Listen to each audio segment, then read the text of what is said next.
Hai,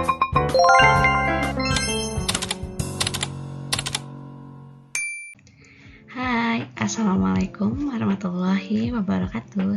Bertemu lagi dengan Bu Memes di pelajaran sosiologi. Kali ini Ibu akan membahas masih mengenai latihan soal sosiologi dengan materi perubahan sosial dengan part 2. Oke, kita langsung aja ke soal nomor 1. Nah, di soal nomor 1 ini kemarin Ibu memberikan kuis ya, di mana kuis ini Ibu akan bahas di soal nomor 1. Soalnya adalah bergantinya Orde Baru menjadi Orde Reformasi ditandai dengan adanya berbagai perubahan dalam sendi-sendi kehidupan berbangsa dan bernegara seperti amandemen Undang-Undang Dasar 1945, sistem pemilihan presiden, sistem pemerintahan yang demokratis, dan berlakunya Undang-Undang Otonomi Daerah. Perubahan sosial tersebut berbentuk apa ya? Nah, kira-kira kemarin kalian menjawabnya apa di part 1? Nah, kita akan jawab untuk soal yang sekarang. Kita harus tahu dulu ya apa itu inovasi, evolusi, regresi, revolusi, dan progres. Kita cek. Oke. Jadi inovasi itu adalah sebuah penemuan baru ya. Sedangkan kalau evolusi sudah dibahas di video part 1, yang namanya evolusi itu adalah perubahan yang sangat lambat. Kalau regresi yaitu perubahan ke arah kemunduran. Kalau revolusi menghancurkan tatanan lama dan diganti dengan tatanan baru. Biasanya revolusi ini ditandai dengan adanya kekerasan, memakan korban jiwa gitu ya, dan bersifat radikal biasanya. Kemudian yang itu progres itu adalah perubahan ke arah kemajuan. Nah, kira-kira ini pertanyaannya kita ngebahas dari orde baru menjadi orde reformasi. Nah, jawaban yang tepat untuk soal nomor 1 adalah betul. Jawaban yang tepat adalah D, adalah revolusi. Apakah kalian udah betul menjawab soal nomor 1? Kita lanjut ke soal nomor 2.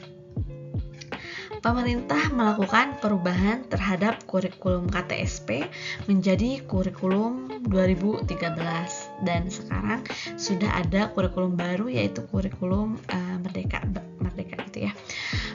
Dengan tujuan agar pendidikan di Indonesia semakin baik. Nah, bentuk perubahan tersebut adalah A, revolusi, B, evolusi, C, regres, D, inovasi, atau E, planet. Jawaban yang tepat untuk soal nomor 2 kita cari tahu dulu. Revolusi itu adalah menghancurkan tatanan kehidupan lama dan diganti dengan yang baru. Evolusi, diingatkan kembali bahwa evolusi itu adalah perubahan yang sangat lambat. Regres itu perubahan ke arah kemunduran. Inovasi itu penemuan baru, dan planet itu adalah perubahan yang direncanakan. Nah, kira-kira untuk soal nomor 2 yang tepat itu yang mana ya jawabannya menurut kalian? Ya, betul. Jawaban yang tepat adalah perubahan dari KTSP menjadi kurikulum 2013 ataupun 2013 menjadi kurikulum Merdeka. Itu adalah perubahan yang direncanakan atau namanya planet. Ya, begitu. Oke, soal nomor 2 itu ya. Kita lanjut soal ke nomor 3.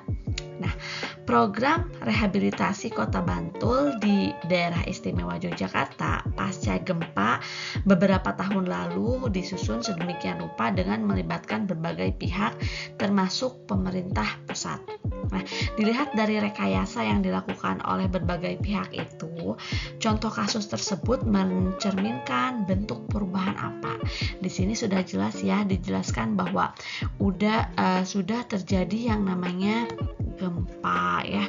Jadi kalau misalkan perubahan yang di luar kehendak kita seperti bencana alam itu termasuknya pada perubahan yang tidak dikehendaki. Jadi jawabannya adalah yang E. Kita lanjut soal ke nomor 4. Penggunaan media sosial melalui jaringan internet seperti Facebook dan Twitter menjadi tren untuk berkomunikasi secara virtual.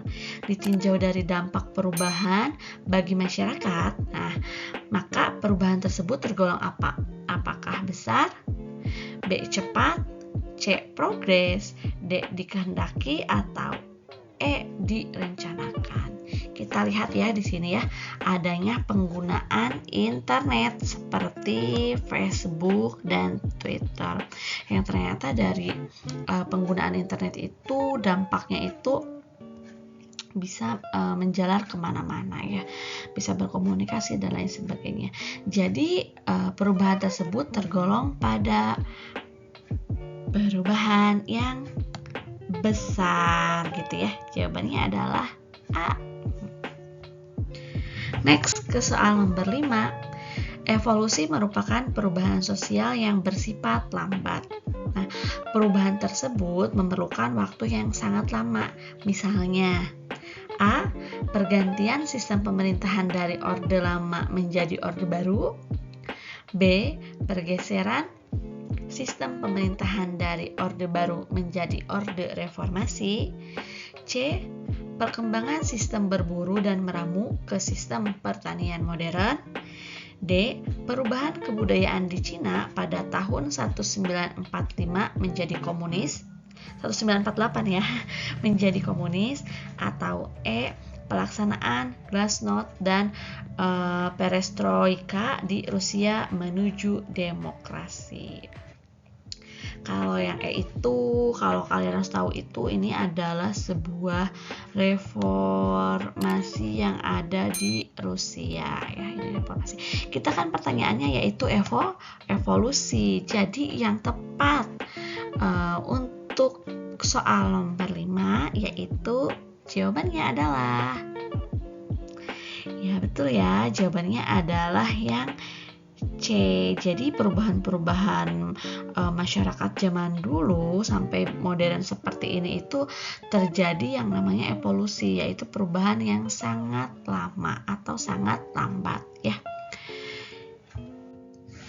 Next soal nomor 6. Nah, Ibu mengingatkan kembali bahwa ketika kita mendapatkan soal seperti ini, kita langsung saja mencari apa yang ditanyakan.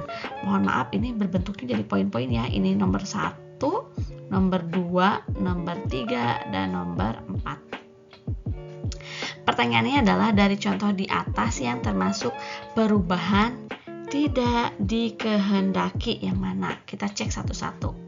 Pembangunan listrik masuk desa mendorong industri kecil. Pembangunan listrik otomatis ini adalah yang dikehendaki. Berarti ini kurang tepat ya. Kemudian yang kedua, Corona 19 atau COVID-19 menyebabkan pengangguran meningkat dengan pesat. Iya ya, karena COVID itu terjadi bukan karena kehendak kita. Jadi ini termasuk.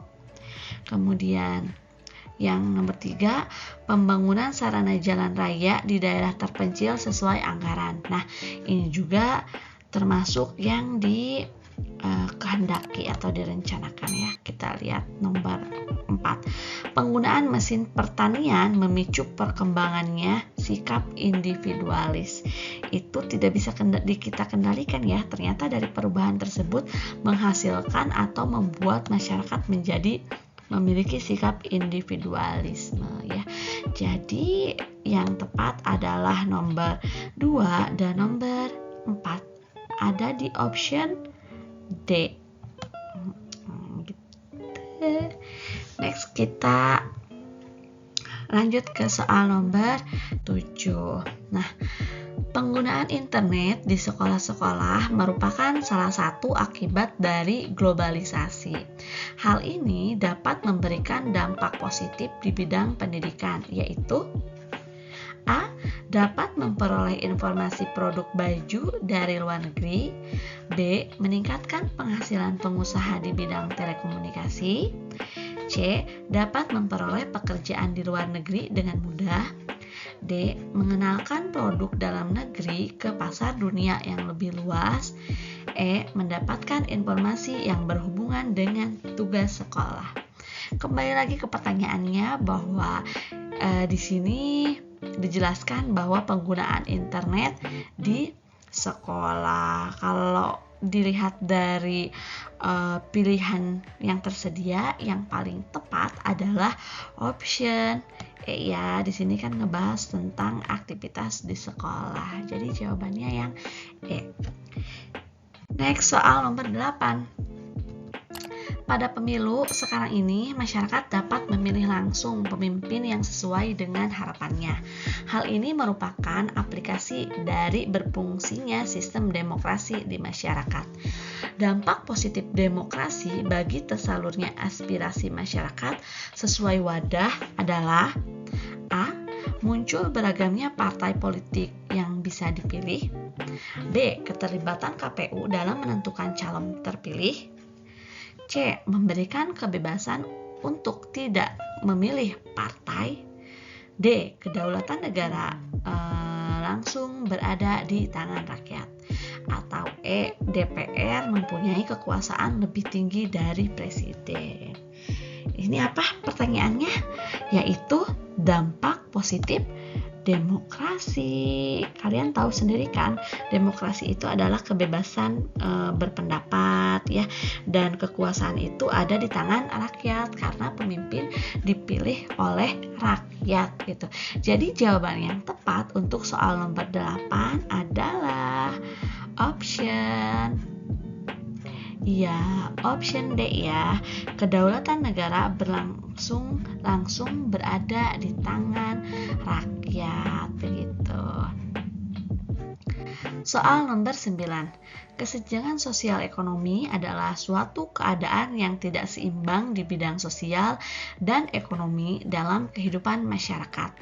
Hal ini terjadi karena kurang adanya kesempatan untuk memperoleh sumber pendapatan, kesempatan kerja, dan kesempatan berpartisipasi dalam pembangunan. Contoh dampak yang muncul akibat kesenjangan dalam bidang tersebut adalah A. Lahirnya kelompok-kelompok sosial tertentu dalam masyarakat. B. Munculnya kelas-kelas sosial terbuka bagi seluruh anggota masyarakat. C. Terjadinya masalah sosial dalam keluarga karena orang tua sibuk bekerja. D. Menimbulkan kecemburuan sosial yang dapat meresahkan masyarakat. Atau E. Menurunnya pendapatan per kapita akibat rendahnya produktivitas. Ya, di sini adalah membahas tentang kesenjangan sosial. Jadi terdapat perbedaan di masyarakat ya gitu. Nah, jadi dampaknya itu akan seperti apa? Yang tepat atau yang paling tepat untuk soal nomor 9 adalah yang mana ya? Ya, baik, betul ya. Yang tepat jawaban untuk soal nomor 9 adalah D. Karena dari kesenjangan tersebut sudah dipastikan akan memunculkan atau menimbulkan yang namanya kecemburuan sosial, di mana kecemburuan sosial ini dapat meresahkan masyarakat. Nah, dari keresahan masyarakat inilah yang nantinya bisa menjadi yang namanya masalah sosial gitu ya, kriminalitas dan lain sebagainya. Oke, soal nomor 10. Ini soal terakhir di part 2 ya. Next kita lanjut ke materi selanjutnya. Oke, soal nomor 10. Perilaku materialis sebagian masyarakat yang mengukur sukses dengan kemampuan mengumpulkan uang dalam jumlah banyak akan berdampak negatif bagi masyarakat seperti A. Memacu kerja mencari uang. B. Menimbulkan perilaku koruptif. C. Menumbuhkan jiwa wirausaha. D. Menciptakan persaingan ketat. atau E, terbentuk lapisan di masyarakat? Coba lihat di sini yang ditanyakan adalah dampak negatif ya. Jadi dampak negatif dari pandangan bahwa kesuksesan itu dilihatnya dari uang, nanti dampak negatifnya apa ya bagi masyarakat? Ya, betul ya. Jawabannya adalah poin atau option B, yaitu menimbulkan perilaku koruptif ya. Yang kenapa Bu nggak yang option A? Option A itu memacu kerja mencari uang, bagus dong. Itu berarti dampak positifnya. Kemudian yang C, menumbuhkan jiwa wirausaha, bagus juga. Jadi semangat untuk bekerja berwirausaha, terutama untuk membuka lapangan pekerjaan baru. Kemudian yang D, menciptakan persaingan ketat, bagus juga untuk bersaing, karena bersaing itu kan kayak di pasar juga namanya ada persaingan gitu ya. Kemudian E, terbentuk lapisan di masyarakat. Gak apa-apa, emang di masyarakat itu selalu terjadi yang namanya lapisan sosial. Nah, dampak negatifnya itu nantinya itu bakal menimbulkan perilaku koruptif, yaitu untuk memperkaya dirinya gitu ya. Itu adalah jawaban soal nomor 10. Oke, selesai materi mengenai perubahan sosial di part 1 dan part 2. Terima kasih sudah menonton video ini. Jangan lupa share video ini ke teman-teman kalian supaya teman kalian pun ikut belajar.